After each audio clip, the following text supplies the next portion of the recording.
এই পৃথিবীটা কিন্তু আমাদের সকলের জন্যই কিছুক্ষণ।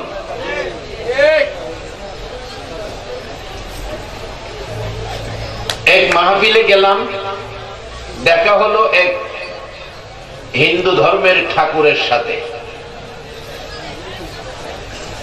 উনি ওনার বড় ঠাকুর যিনি, ওনার সম্পর্কে বলতেছেন, হুজুর আপনাদের মধ্যে পীর সাহেব আছে না, বুজুর্গ আছে না? আমি কি হ্যাঁ আছে। তো আমাদের মধ্যে ঠাকুরের ঠাকুর আছে, ঠাকুরের ঠাকুর আছে, তবে একজন আমাদের ঠাকুর যিনি গুরু ঠাকুর,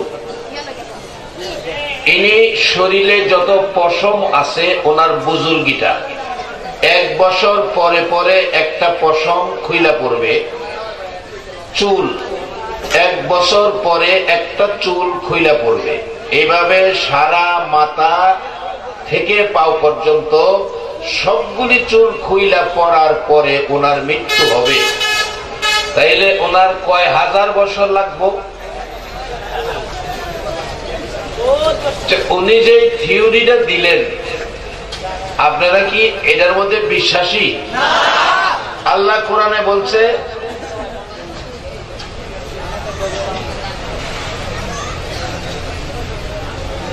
এই পৃথিবীতে আল্লাহ আমরা পাঠাইছে অমাল হায়াতুদ দুনিয়া ইল্লা মাতাউল গুরুর। পাও থেকে মাথা পর্যন্ত মাটির পিঞ্জরার মধ্যে হায়াত নামের একটা পাখি দিয়া দুনিয়াত পাঠাইছে।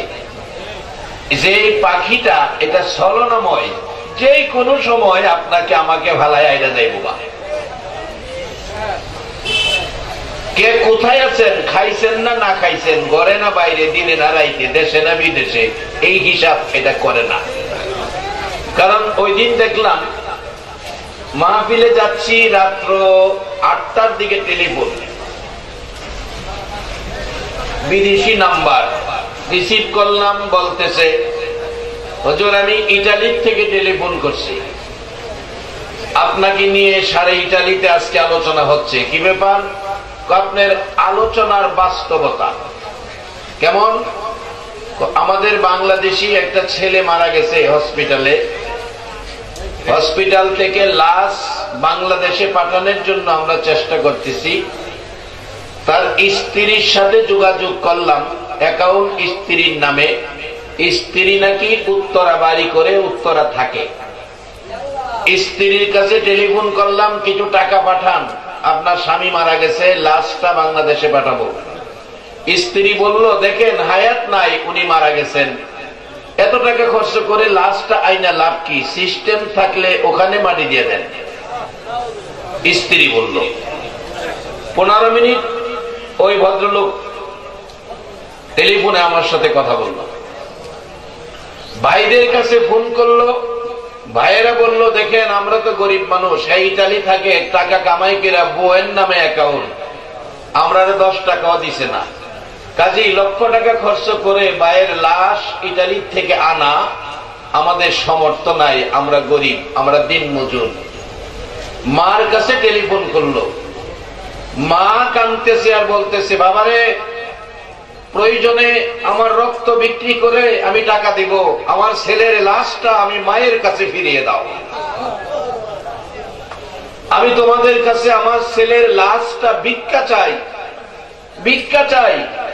ওই ছেলেটা বলতেছে হুজুর মায়ের কান্না যারা আমরা পাশে ছিলাম কেউ সহ্য করতে পারতেছি না, বলছে আমার ছেলের লাশটা আমি, মা ভিক্ষা চাই, তোমরা আমার ছেলের লাশটা বাংলাদেশে পাঠাও। ওই ছেলেটা বলল হুজুর স্ত্রী কি কইল, ভাইয়েরা কি কইল, আর মা কি কইতেছে?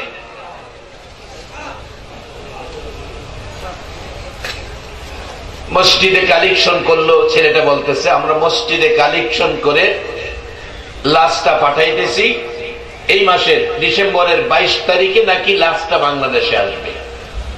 বরগুনা বাড়ি, বরগুনা, বরিশাল বরগুনা, ওই লাশটা বাংলাদেশে আসবে 22 তারিখে। মসজিদ থেকে কালেকশন করলো, লাশ পাঠাবে। মা বেঁচে আছে, ছেলে চলে গেছে, দেশে না বিদেশে এই গ্যারান্টি নাই। অমাল হায়াতুদ দুনিয়া ইল্লা মাতাউল গুরুর। আজকে আমরা এই মাহফিলে বসা মাহফিল থেকে বাড়ি পর্যন্ত পৌঁছার গ্যারান্টিও আমাদের কারো নাই। হসপিটালে গেছে চিকিৎসা করে বাঁচার জন্য, হসপিটাল থেকে লাশ বাড়িতে আসে, এরকম ঘটনা আছে কিনা?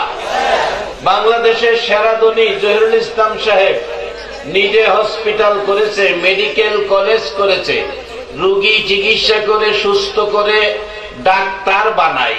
অসুস্থ বাংলাদেশের চিকিৎসায় ভালো হবে বিশ্বাস হলো না, চলে গেল সিঙ্গাপুর।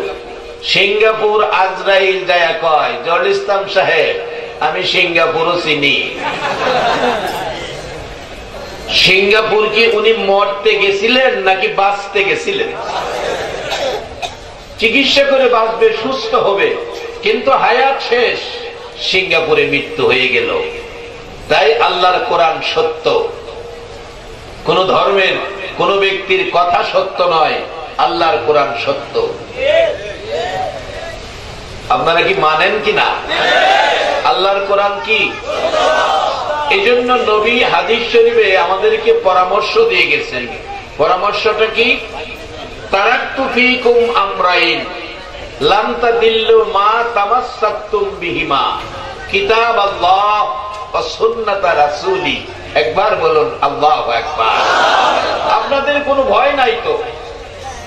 আপনারা যারা আখিরি নবীর উম্মত হয়ে দুনিয়াতে আছেন, আপনারা রাজ কপালের মানুষ, আপনারা ভিআইপি, আপনাদের মর্যাদা সকল নবী রাসূলের উম্মতের মধ্যে বেশি, যাকে আমরা ভিআইপি বলি, very important person, very important person. আপনারা যারা আখিরি নবীর উম্মত, যাদের কাছে আছে কালিমা লা ইলাহা ইল্লাল্লাহু মুহাম্মাদুর রাসূলুল্লাহ, আপনারা বেহেশতি বেহেশতি বেহেশতি, সবাই বলুন মারহাবা। এখন কিভাবে যাবেন বেহেশতে? উম্মত কিভাবে যাবে? এই জন্য 63 বছর জিন্দেগি কষ্ট করেছে নবী। আজকে সেই নবী চিনা, সেই নবী মানা, বলুন আমাদের দরকার আছে কিনা? আজকে অনেক ভাইয়েরা নবীকে নিয়ে টানা হেসরা করে। আমি মাহফিলে গেলাম আপনার ভালুকা, ময়মনসিংহ ভালুকা, ভালুকার এই পাশে আরেকটা জায়গা। আগের দিন ভালুকা, পরের দিন ওই মাহফিলে ওই এলাকার চেয়ারম্যান সাহেব বলতেছেন, হুজুর গতকালকে একটা মাহফিল হলো, মাহফিলে একজন আলেম বুঝাইতেছে নবীজি আর আমরা একই সমান। নবী আর আমরা মানুষ নাকি একই সমান? আপনারা কি এতে একমত আছেন? আমি বলবো যে ভাই বলেছ নবী আর আমরা একই সমান, আঙ্গুল দিয়ে নাকি দেখাইলো সামান্য একটু বেশ কম। এভাবে চেয়ারম্যান সাহেব বললো আঙ্গুল দিয়ে দেখাইতেছে একটু বেশ কম, এই একটু সামান্য বেশ কম। আচ্ছা আপনারা কি এতে একমত? আমি বলবো যে ভাই নবীকে তোমার কাছে আনতে চাও, নবীর শানুমান দিয়েছে আল্লাহ। আল্লাহ বলেছে আমি আল্লাহ রাব্বুল আলামিন, আমার নবী হলো রাহমাতাল লিল আলামিন। যত জায়গায় আমি আল্লাহ রব, তত জায়গায় নবী রহমত। যত জায়গায় আল্লাহ রব, তত জায়গায় আমরার নবী রহমত। আমি বলবো যে ভাই তাই না নবীকে তোমার মতো করতে চাও, তুমি একদিন মরে পচে গলে মাটির সাথে মিশে যাইবা। আর আমার নবীর শানুমান যতদিন চন্দ্র সূর্য আকাশ জমিন থাকে, ততদিন পর্যন্ত নবীর শানুমান আজানের সাথে আজানের ধ্বনিতে উঠতেই থাকবে। তোমরা তাই না আমার নবীর শানুমান কমানোর ক্ষমতা কোন মানুষের?